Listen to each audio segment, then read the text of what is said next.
ဒီပင်ကအရွက်စားရတာလားဖေ။အတီးကတော့အဆူးတွေနဲ့ဆိုတော့စားလို့ရမှာမဟုတ်ဘူးနော်ဖေ။အမလေးတွေတူမတူပြတကယ်ခွေးစစ်နဲ့လုံးဝမချပါလားဗျ။ဧကန်နာဒီရုပ်ထုထုတဲ့ပုံကိုဟာနန်းတွင်းအကျော်မော်ပညာရှင်ဖြစ်ပြီးတော့ဘယင်မြင့်မက်ကြီးရဲ့ရွှေတစိမ့်စုချီးမြှင့်တော်ခံရတဲ့လူပဲဖြစ်ရလိမ့်မယ်ဗျ။ဖုံးတော်ကြီးမှာသွားမစစ်နိုင်အောင်သဘောကျပြီးရင်ကြနေလေတော့ဒီဟုတ်ပါကွာတွေ့ဘူးသမျှရုပ်ထုတွေထဲမှာဒီရုပ်ထုလောက်အသက်ဝင်တာမျိုးမတွေ့ဘူး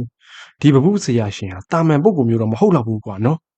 ဖုံးတော်ကြီးကအထူးသဘောကျကရေမောလျက်ပြီးမှမင်းတို့ကတိတ်ချီးကျူးနေတော့ကြွားရကြမှာဆိုလို့အသာငြိမ်နေတာကွာတကယ်တော့အဲ့ဒီခွေးရုပ်ထုကြီးကိုငါကိုယ်တိုင်ထုထားတာကွာဟာမယုံနိုင်စရာပါလားဖေဟာဒီလိုဆိုတော့တိတ်အသက်ဝင်လာတဲ့လက်ရပါလားဖေဤသို့ပြောဆိုနေတဲ့အချိန်မှာပဲတန်းပေါ်မှာကြက်တူရေးကလည်းဂဲကနေနဲ့အတန်ထမိလေရာငလက်တူနဲ့ငညိုတို့မှာမျက်စိမိတ်ပြလျက်အရှင်ဖေ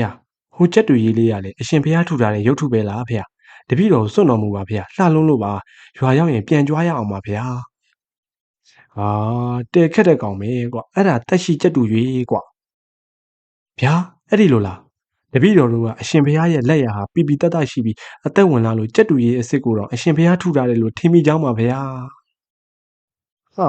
မင်းတို့နှစ်ယောက်ကလူသားငယ်ပေမဲ့အတွေးခေါ်အမျှော်မြင်ရတော့မဆိုးဘူးကွာကြီးလာရင်တကယ်ကိုကြီးပွားချမ်းသာကြမှာမလွယ်ဘူးကွာ